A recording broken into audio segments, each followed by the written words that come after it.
Coronavirus, la pandemia. ¿Cuáles son los síntomas? ¿Cómo se transmite? ¿Qué puedo hacer para protegerme y prevenir la propagación de la enfermedad? Nuevo padecimiento que ha encendido las alarmas de los sistemas de salud.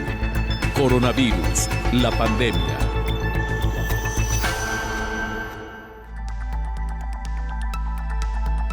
¿Qué tal? ¿Cómo le va? Bienvenido a un programa más de Coronavirus, la pandemia. Le recordamos que este programa es una producción de la Universidad de Guadalajara que se transmite desde el foro de Canal 44 y que llega a México y América Latina gracias a la señal de las televisoras públicas que se suman a esta emisión. Saludamos con gusto también a nuestra audiencia en Radio Universidad de Guadalajara y les invitamos para que se queden con nosotros a lo largo de la siguiente hora.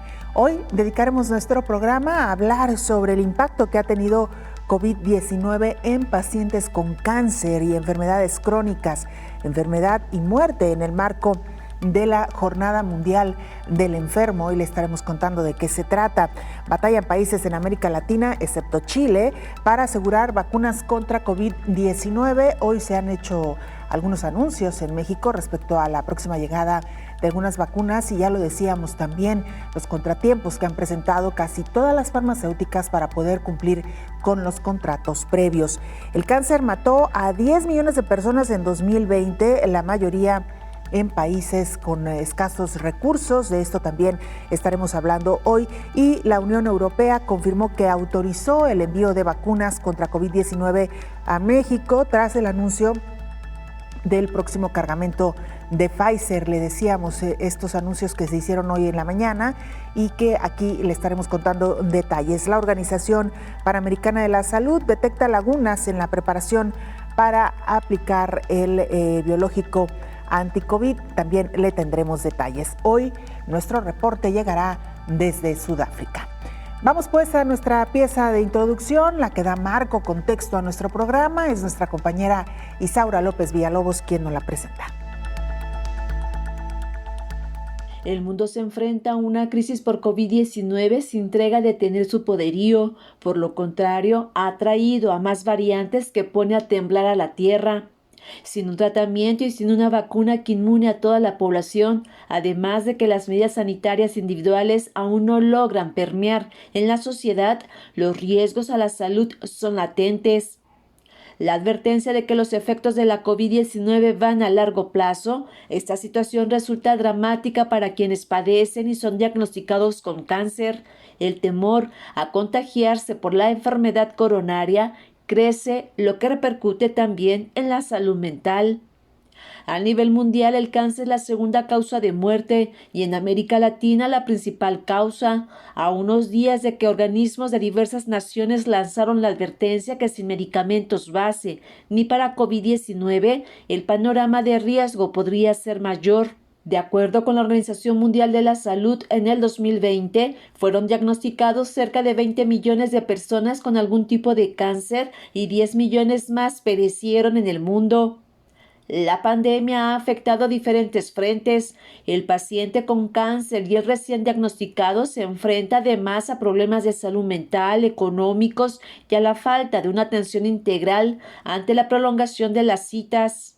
Mujeres y hombres que fueron operados en el 2019 por algún tipo de cáncer y tenían sus citas frecuentes, con el surgimiento del virus SARS-CoV-2 y la reconversión hospitalaria, a la fecha algunos no han sido reprogramados para dar seguimiento y otros han quedado en el camino. Datos de organismos internacionales muestran que el 20% de la población padece algún tipo de cáncer a lo largo de su vida. La OMS señala que es 1 de cada 5 personas, provocando la muerte de 1 de cada 8 hombres y 1 de cada 11 mujeres diagnosticadas con algún tipo de cáncer. Con un 11.7% de los casos nuevos, el de seno es la manifestación más común del cáncer. Le sigue el de pulmón, el de colon y el de próstata. En el mundo, la incidencia de mortalidad por cáncer aumentó, aunque las cifras de salud no evidencian este panorama al enfocarse solo a la emergencia sanitaria internacional. Para algunos expertos, esto se reflejará en un par de años. Por segundo año consecutivo se vive una jornada mundial del enfermo con más pacientes, tanto en el hospital como en los hogares por la pandemia. La advertencia de la Organización Mundial de la Salud es que será un año duro con la circulación de varias variantes de la cepa coronaria más contagiosas. Informó Isaura López Villalobos. Vamos ahora a la sede de la Organización Mundial de la Salud en Ginebra, Suiza. Nuestra compañera Cristina Gallego, corresponsal de la agencia EFE, nos presenta el informe más actual de esta organización. Adelante, Cristina, te saludamos y te escuchamos. Buenos días, Belén, y buenos días a todo el auditorio de Canal 44. En la pasada semana se registró la cifra más baja de contagios desde finales de octubre y el balance acumulado en la pandemia asciende a los 106 millones de contagios y 2.300.000 muertes, según el informe epidemiológico de la Organización Mundial de la Salud. La organización con sede en Ginebra ha informado de un descenso del 17% en los nuevos contagios globales de COVID-19 la semana pasada, mientras que las muertes bajaron un 10%, unas cifras que estima esperanzadoras pese al elevado número de países donde se detectan nuevas variantes del coronavirus. Los países más afectados por la COVID-19 mostraron, pese a ello, bajadas en nuevos contagios. En Estados Unidos cayeron un 19%, en Brasil un 10%, en Francia un 4%, en Reino Unido un 25% y en Rusia un 11%. Mientras la Organización Mundial de la Salud sigue midiendo cifras, ha celebrado un encuentro con expertos para analizar las secuelas que la COVID-19 deja en muchos pacientes incluso tras el alta, un problema que la comunidad científica denomina ya COVID larga y que según esta agencia puede tener graves efectos socioeconómicos. Los médicos citaron la fatiga, la llamada niebla mental o problemas neurológicos como ansiedad o depresión como algunos de los más de un centenar de síntomas descubiertos en personas que han pasado la COVID-19, en algunos casos hasta medio año después de ser dados de alta. Se encuentran casos de personas que olvidan cómo hacer rutinas antes normales, no pueden seguir el argumento de una película o no entienden lo que oyen por un altavoz. Por otro lado, hay preocupación porque en muchos casos esta COVID larga tiene consecuencias sociales negativas para los que la padecen. Un 20% de los pacientes estudiados no volvió a trabajar y casi la mitad redujeron sus horas de empleo. Es bueno que se esté empezando a investigar, pero los estudios no son suficientes y deben continuar, ha señalado el director general de la Organización Mundial de la Salud, Tedros Adhanom Ghebreyesus. Tedros ha indicado que reconocer la existencia de la COVID larga significa no solo ver su impacto individual, sino también el social. Los expertos han subrayado que la COVID larga puede ser pronto el principal problema de la pandemia, pero que menos de 1 de cada 100 estudios sobre la COVID-19 se dedican a este tipo de pacientes.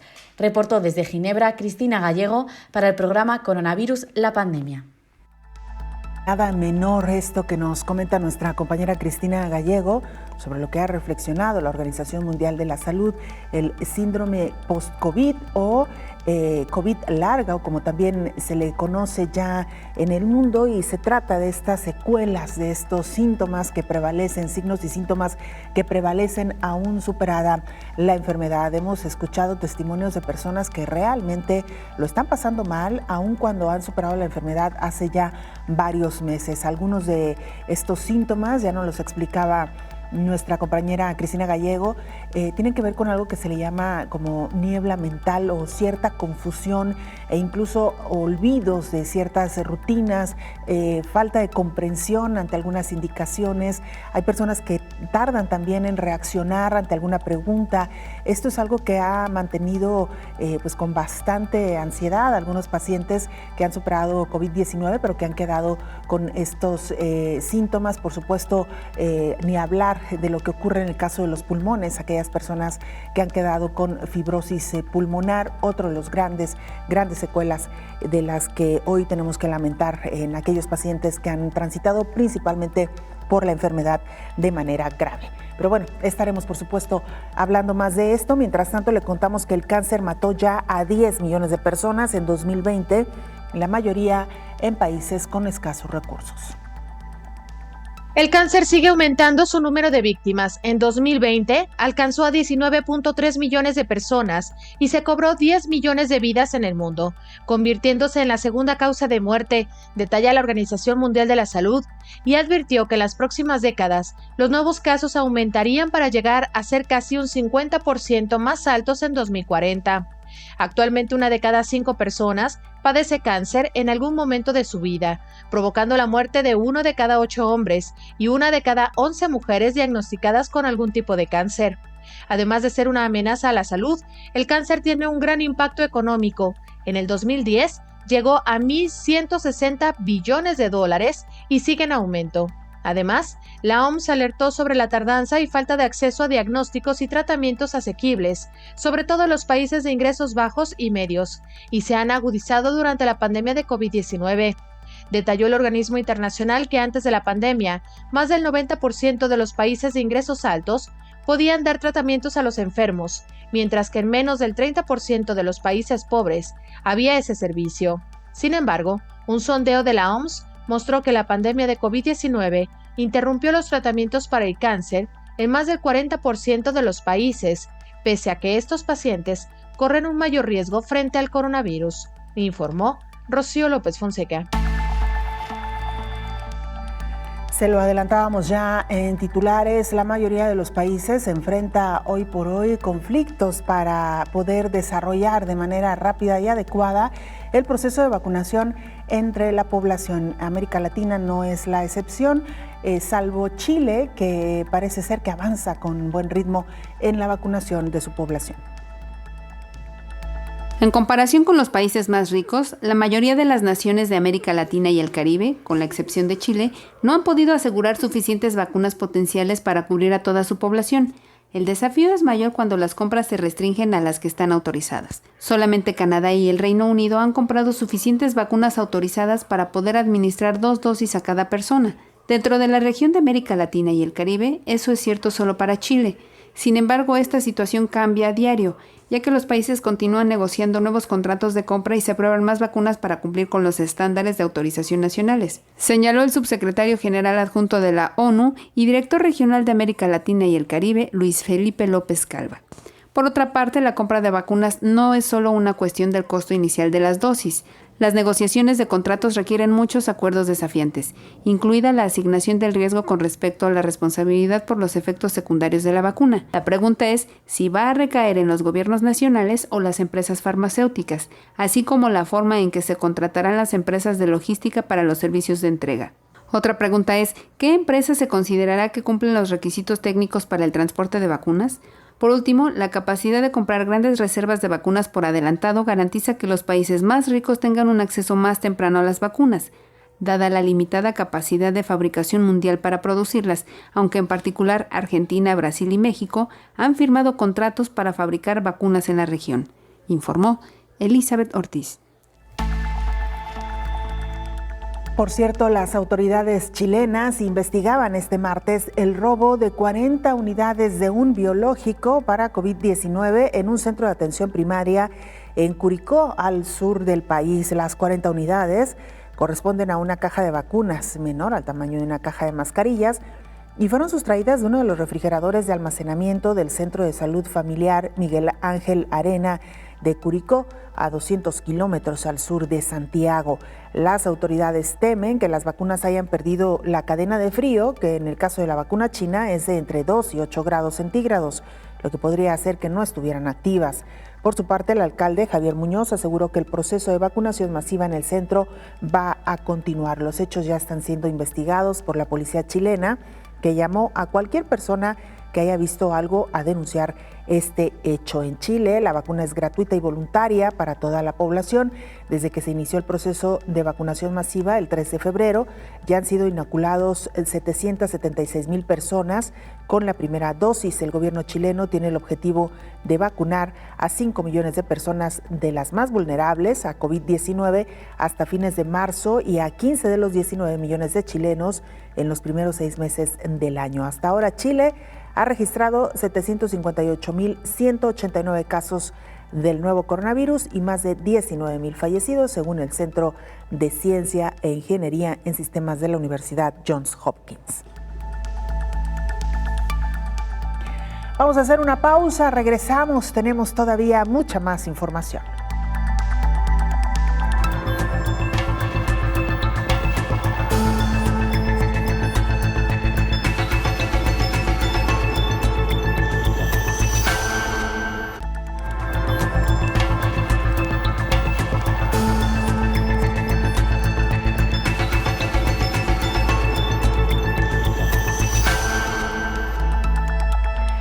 Canal 44 TV, nuestra cuenta en Twitter y Facebook. Nos puede mandar mensajes también a través de WhatsApp al 33 22 42 06 90. Y mire, continuando con este repaso en el mundo respecto a lo que sucede en materia de vacunación, decenas de solicitantes de asilo en Tel Aviv formaron fila este martes para recibir su primera dosis de la vacuna contra el COVID-19 como parte de una iniciativa de la ciudad para inmunizar a los residentes extranjeros. El Ayuntamiento de Tel Aviv y el Centro Médico Sourasky empezaron a vacunar gratuitamente a los extranjeros de la ciudad, muchos de los cuales son solicitantes de asilo indocumentados.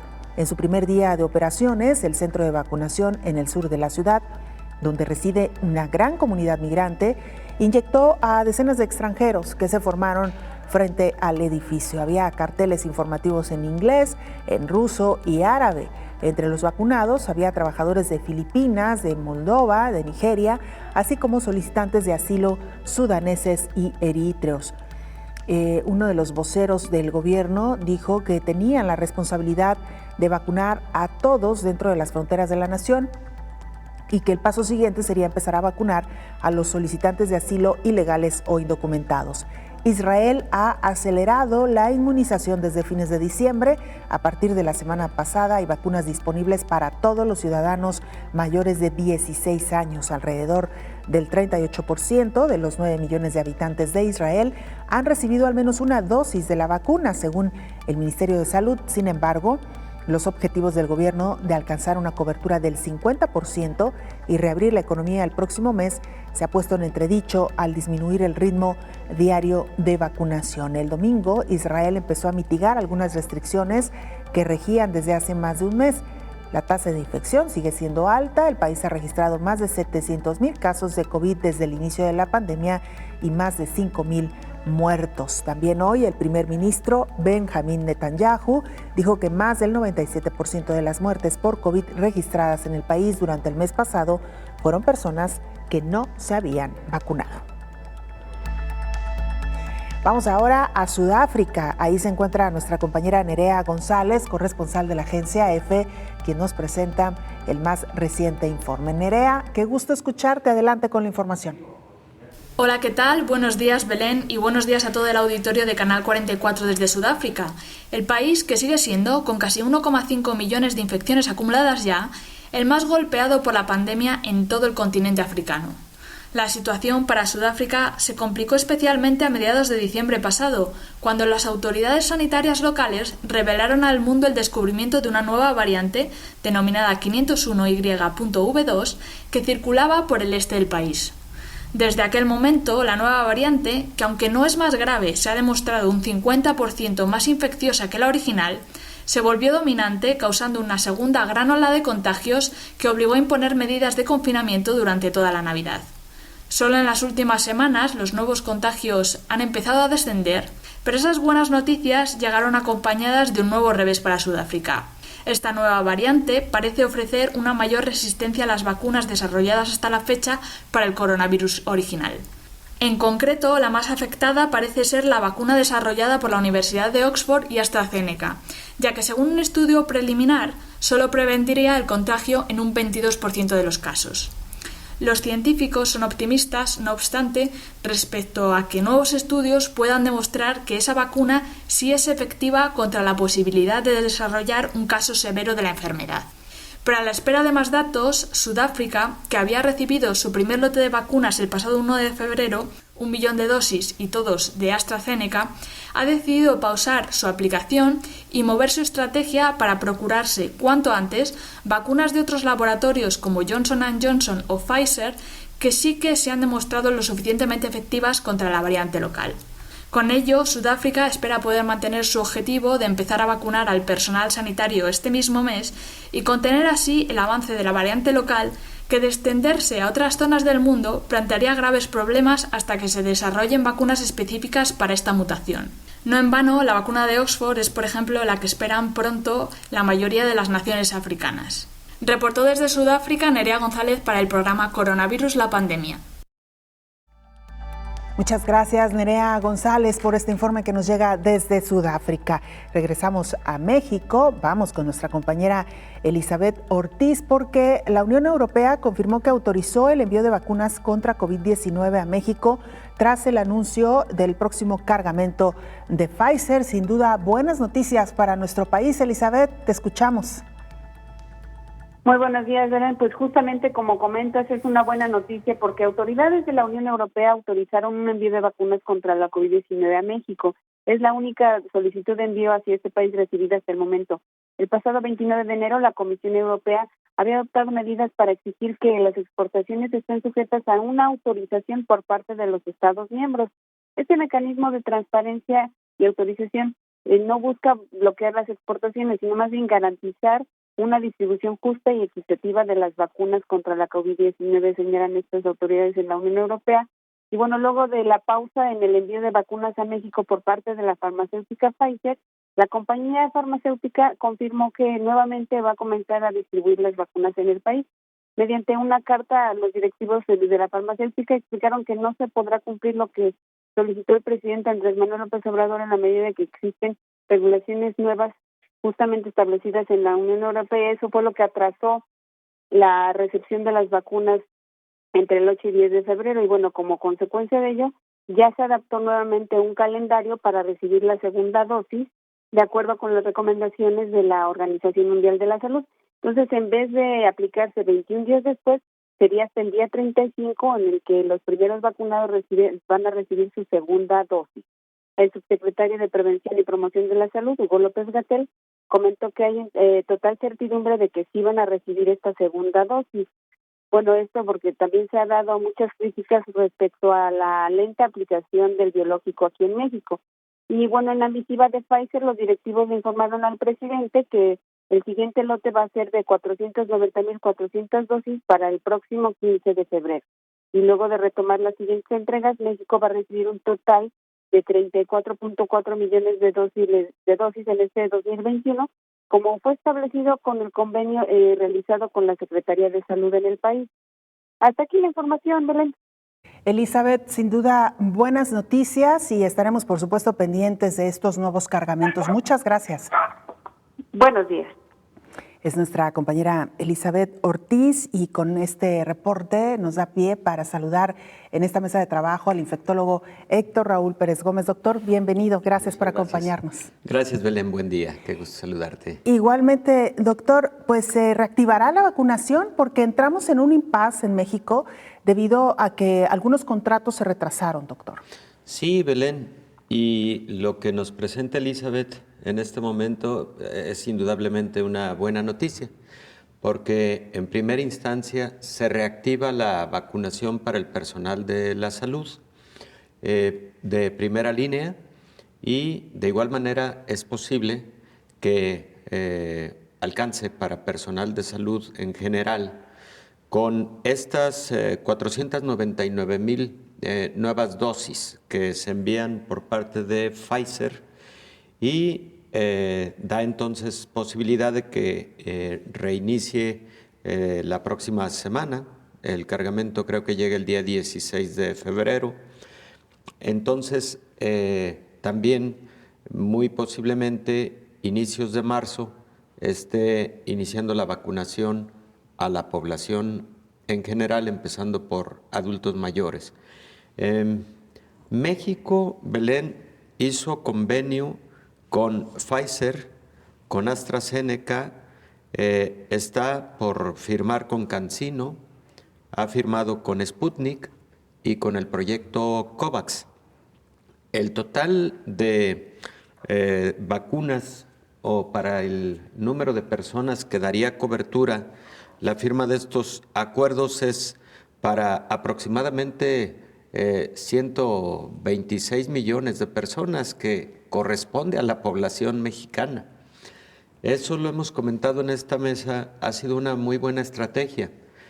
Por supuesto que el único problema es la velocidad con la que vaya llegando la entrega de estas vacunas y pues de igual forma la velocidad con que se vayan, por lo tanto, vacunando los mexicanos, ¿no?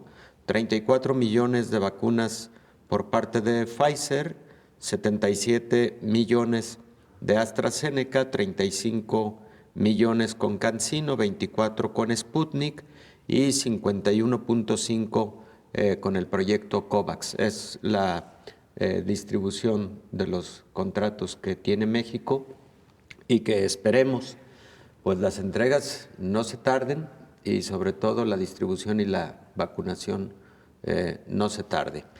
¿Qué es lo que hemos pensado?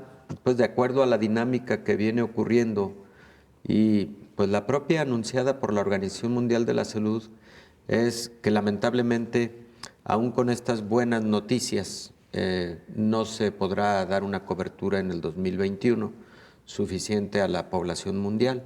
¿Acaso el 30% de la población mundial va a lograr vacunación en el 2021? Algunos países llevan un buen ritmo, lo hemos comentado de igual forma. Israel es el país que lleva el más alto porcentaje de su población vacunada hasta este momento. Y Belén, Estados Unidos ha anunciado que a partir de mañana jueves tendrá disponibilidad de vacunas en farmacias de cadena, tales como Walgreens, como CVS, etcétera, pues lo cual es una muy buena noticia para los norteamericanos, que por cierto, Joe Biden hizo la promesa de estar vacunando a 1 millón de norteamericanos diario y han estado vacunando a poco más de 1 millón de norteamericanos. Entonces el ritmo que lleva Estados Unidos pues también es razonablemente bueno. Ahí la pregunta sería si el esfuerzo COVAX va a lograr su objetivo de equidad para todos los países, incluyendo los países de bajos ingresos. Ojalá y el proyecto COVAX de verdad alcance para ese propósito, porque pues creo que es un asunto de ética global, de ética internacional, de humanismo, de humanitarismo, de solidaridad, todo lo que se requiere más que nunca en esta pandemia, ¿no? Sin duda alguna, doctor. Y esto porque hay que mencionar que Estados Unidos empezó muy temprano con los ensayos de una de sus vacunas más fuertes, claro, la de Moderna, claro, que de hecho fue de las que se colocó en la primera línea cuando se empezaron a otorgar las autorizaciones. Y lo que ha hecho Estados Unidos es garantizar las dosis para su población con Moderna. Es por ello que países que incluso intentaron comprar vacunas a Moderna, Moderna dijo sí, pero después de septiembre, octubre, una vez que ya hubieran terminado con la población estadounidense. Esto es lo que entiendo que usted señala, doctor, porque sí que se ha pedido solidaridad por parte de los diferentes países. No sabemos en qué medida Estados Unidos ha respondido a este llamado. Lo que sabemos es que hoy por hoy, si no es que todas las dosis de Moderna, sí, la gran parte se han destinado para el territorio estadounidense. Pues sí, Belén, creo que por el momento así ha sido, aun cuando Moderna sí está dentro de ese esfuerzo colaborativo COVAX, como está también AstraZeneca, como está también Pfizer. Déjame recordar, por el momento son los que recuerdo, pero son aproximadamente 8 o 9 farmacéuticas, efectivamente. Muy bien, doctor. Vamos a hacer una pausa. Por lo pronto, bueno, pues esta noticia de la reanudación de vacunación en México, luego de que Pfizer tuviera esta suspensión en el suministro debido a un problema en la producción de su planta en Bélgica. Y, por supuesto, también está lo que se ha comprometido a entregar Sputnik, la vacuna rusa, y los convenios también con las vacunas chinas, doctor. Así es, de CanSino particularmente. Exactamente. Vamos a hacer una pausa, doctor, si le parece. Gracias. Regresamos con más información.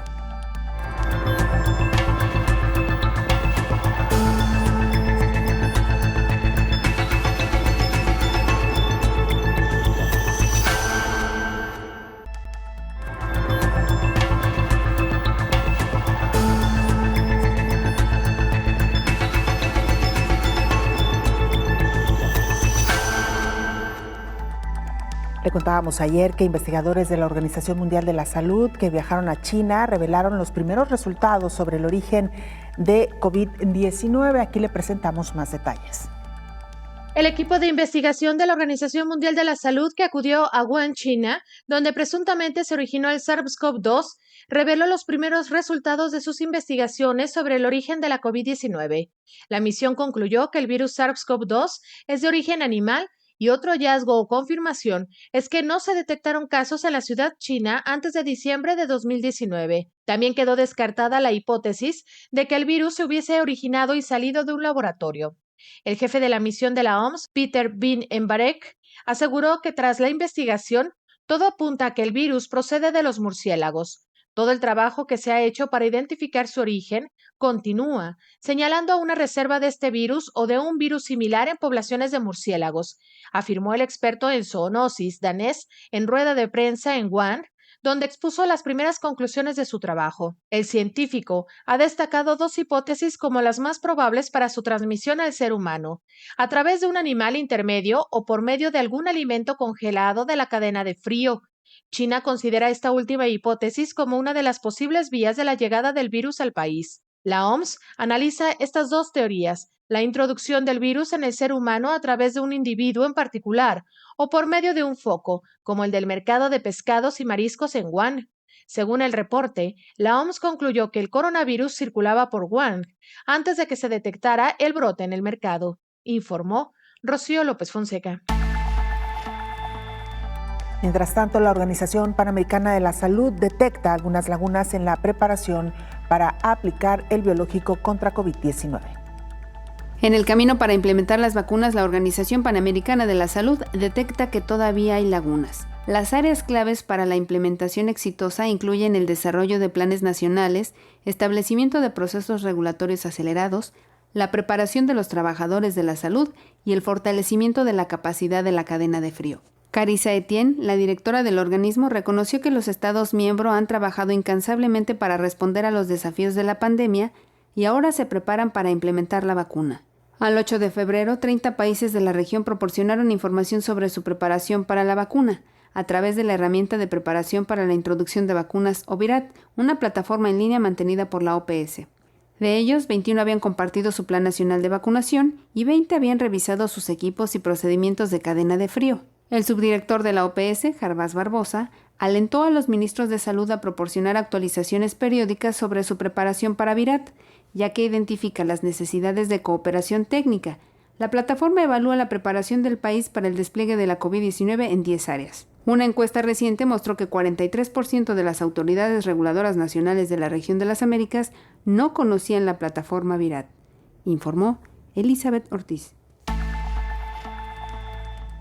Muchas gracias, Elizabeth, por esta información. Doctor Héctor Raúl Pérez Gómez, el tema que hoy nos ocupa tiene que ver con la Jornada Mundial del Enfermo, que se celebra el 11 de febrero. Y en este contexto, doctor, el impacto que ha tenido COVID-19 en pacientes graves. Estamos hablando de pacientes con cáncer o de otras enfermedades crónico-degenerativas. Claro, Belén.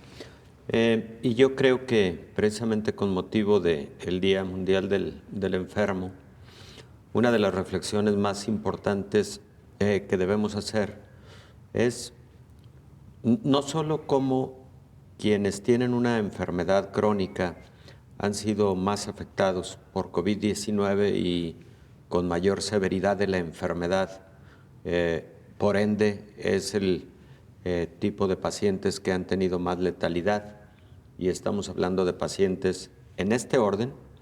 Primero, mayores de 65 años de edad, independientemente de tener una patología adicional, pero recordemos que muchos de estos pacientes además tienen comorbilidades, patologías que posiblemente los han acompañado a lo largo de algunos años.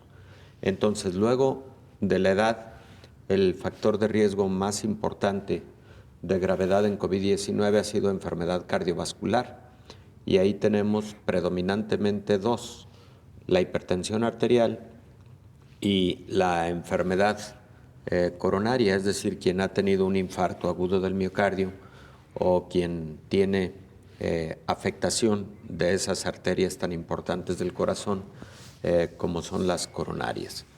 Luego tenemos en segundo lugar a los pacientes con diabetes, un flagelo que ha afectado a un 10% de la población mundial y en donde países como México tiene uno de los índices más altos de diabetes también en el mundo.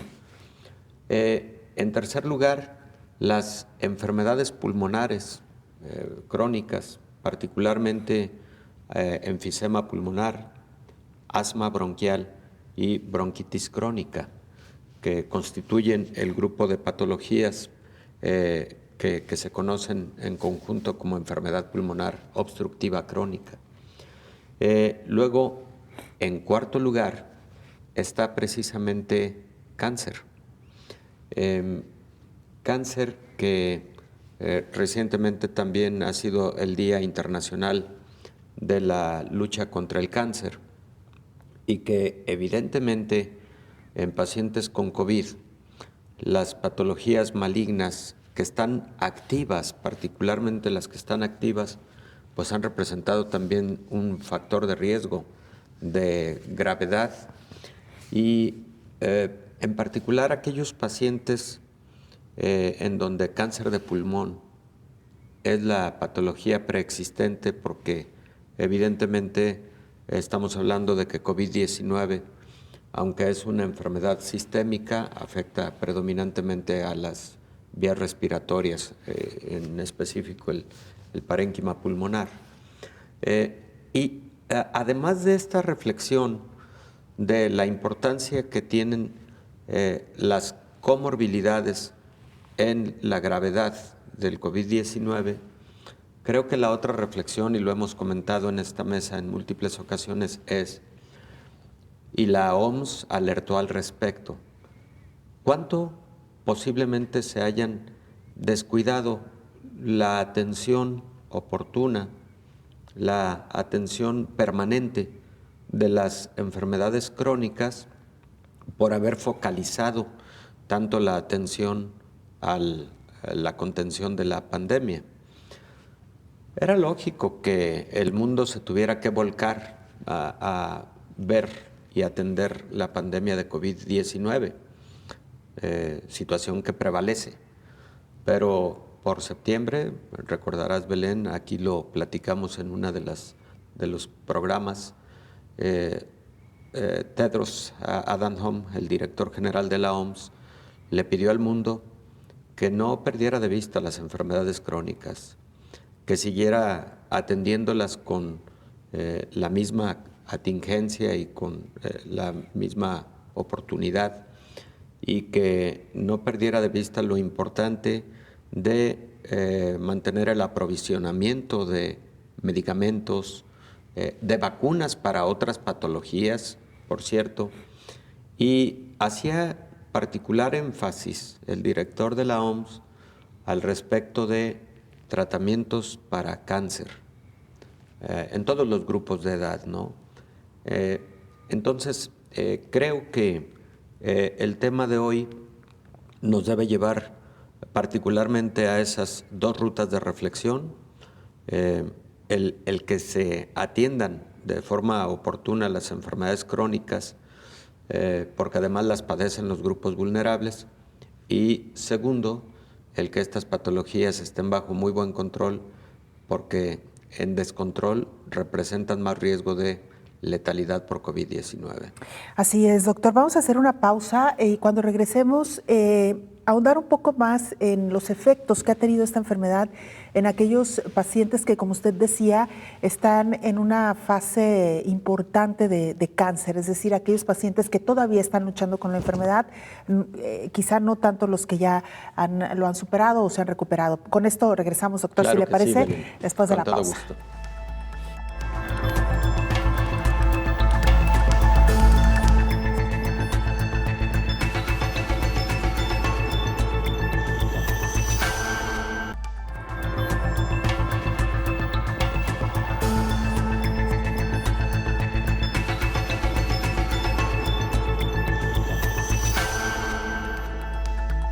en Reino Unido continúa la aplicación de pruebas anti-COVID a los visitantes y particularmente aquellos que lleguen después del 15 de febrero. Para hacer frente a la pandemia, en Inglaterra entrarán nuevas medidas a partir del 15 de febrero. Estas serán aplicadas a los viajeros que lleguen al Reino Unido. Informó el ministro de Sanidad británico, Matt Hancock, que se exigirá a los viajeros residentes de Reino Unido e Irlanda que cumplan con una cuarentena en hoteles designados por el gobierno, sobre todo a quienes hayan realizado viajes a países que se encuentran en la lista roja de riesgo. Entre estos hay países de América del Sur, así como Sudáfrica y Portugal. El costo de la cuarentena en los hoteles correrá a cargo del viajero y cubre el alojamiento y transporte. Los viajeros no podrán salir de sus habitaciones, por lo que habrá vigilancia para asegurarse que esta medida se lleve a cabo.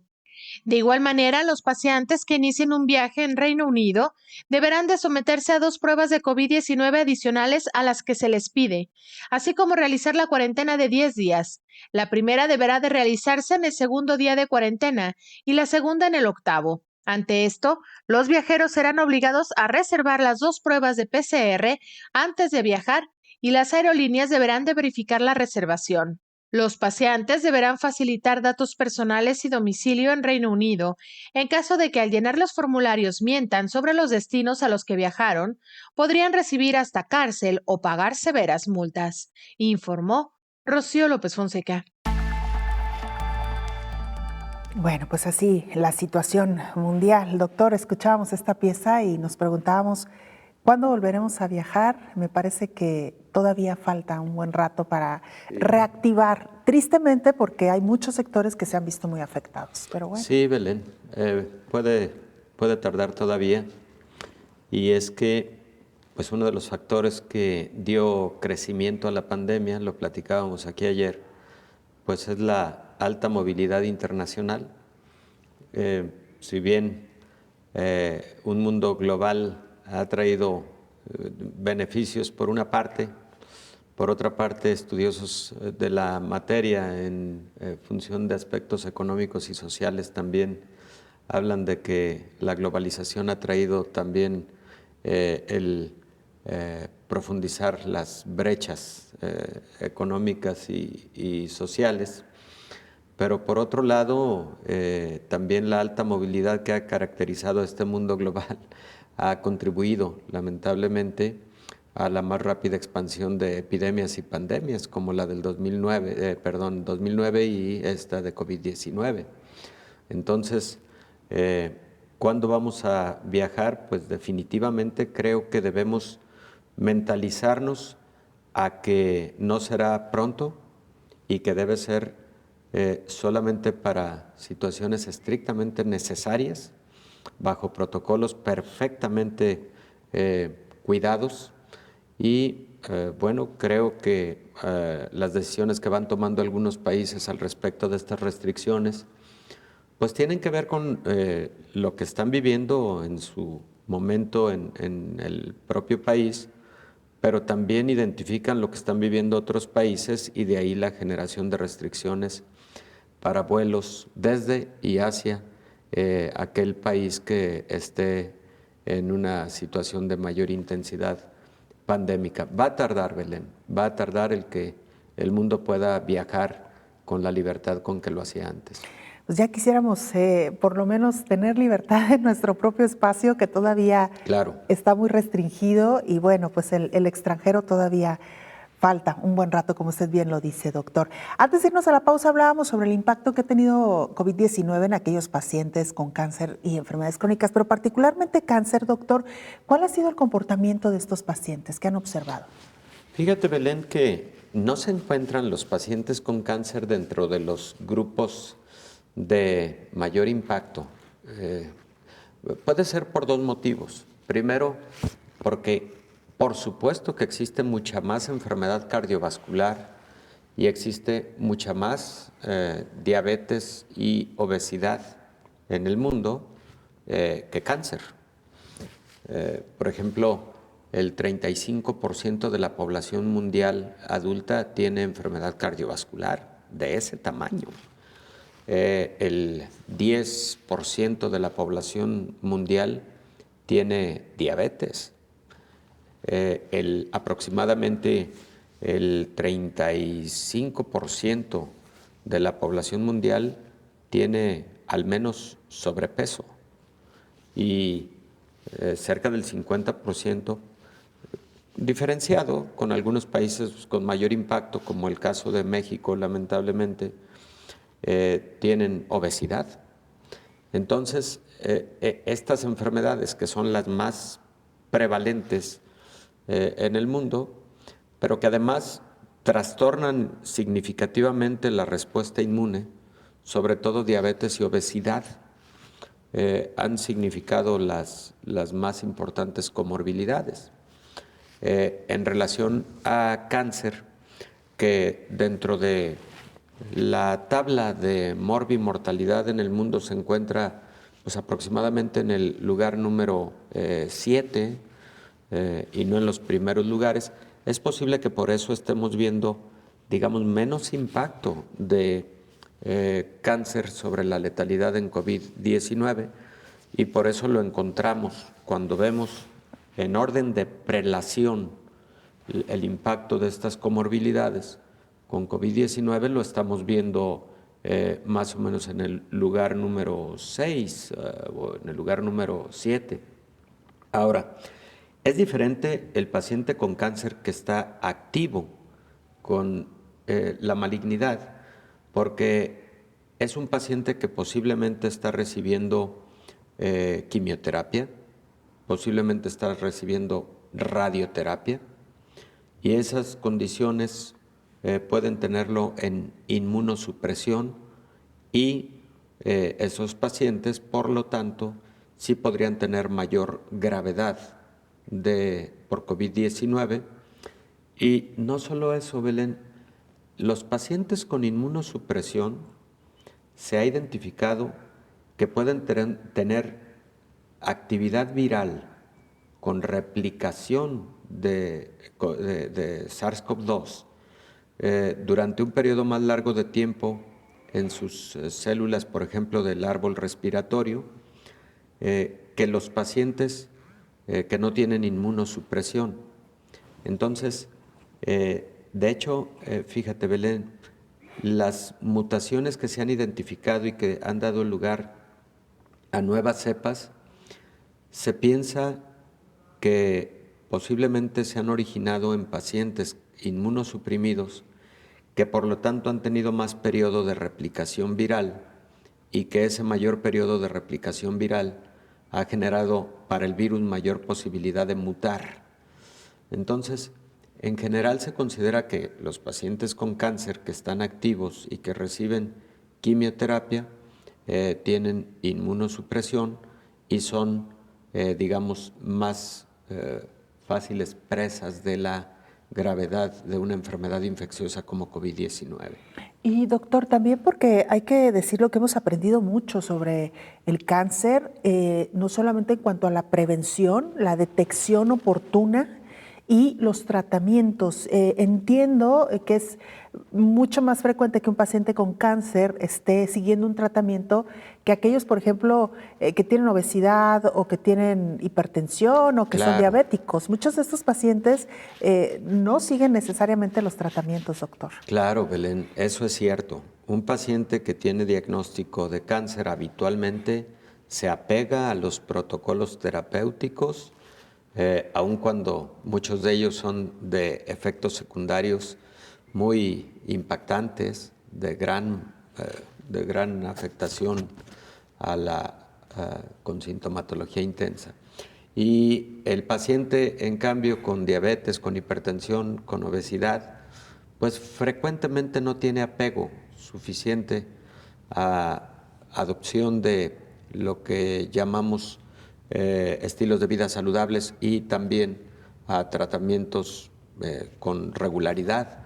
Incluso los pacientes, por ejemplo, con diabetes de nuevo diagnóstico, frecuentemente tienen primero un periodo de negación en donde no aceptan del todo que están con esa patología y frecuentemente tienen periodos de desapego a tratamiento. La estimación, por ejemplo, Belén, es que alrededor del 30% de los... Para empezar, se estima que el 30% de los pacientes con diabetes no saben que tienen la enfermedad, porque están o todavía asintomáticos o con muy poca sintomatología. Esto a nivel global. Segundo, que los que tienen ya conocimiento de la enfermedad, alrededor del 30% no se realizan monitoreo permanente, continuo, con la periodicidad que esto debe hacerse. Siguiente punto, Belén. Aún los que se realizan monitoreo tienen frecuentemente desapego a la terapéutica y no logran los objetivos de mantener niveles de glucosa por debajo de 110, que sería lo ideal, 110 miligramos por decilitro. Entonces, todo eso, pues, efectivamente va teniendo un impacto a la salud en general, pero al sistema inmune. Está perfectamente comprobado que la diabetes sin control afecta el funcionamiento de células del sistema inmune, afecta el endotelio de los vasos sanguíneos, es decir, las células de la parte más interna de los vasos sanguíneos. Y recordemos que el COVID-19 es una patología en donde la afectación frecuentemente es a ese tipo de células, a la parte interna de la capa más interna, que se conoce como endotelio del vaso sanguíneo. Por eso muchos pacientes con COVID sufren infartos del miocardio o estados microtrombóticos, que frecuentemente son los que conducen a gravedad en estos pacientes, ¿no? Entonces, pues creo que insistir a las personas que tienen comorbilidades a que tengan un buen control, pero también insistir a los sistemas de salud para que generen condiciones óptimas para que aún en medio de la pandemia, pues las personas tengan un adecuado control, seguimiento y aprovisionamiento de los fármacos que necesitan para atenderse de forma regular. Que ese ha sido una de las grandes facturas pendientes en casi todos los sistemas de salud. Doctor, nos vamos. Muchas gracias. Belén, con todo gracias gusto por siempre. habernos acompañado. Muchas y bueno, gracias. solamente agregar también, hoy que hablamos del Día Mundial del Enfermo, que la prevención es importantísima. Las revisiones médicas periódicas son importantísimos, aun cuando no tengamos alguna enfermedad, aun cuando no nos sintamos mal, es importante la revisión, las periódicas con el médico. De esto podríamos hablar, si le parece, el día de mañana, doctor. Prevención, prevención, prevención. Totalmente. Efectivamente, Belén. Muchas gracias, doctor. Gracias a usted. Nos vemos y nos escuchamos en la siguiente emisión. Coronavirus, la pandemia.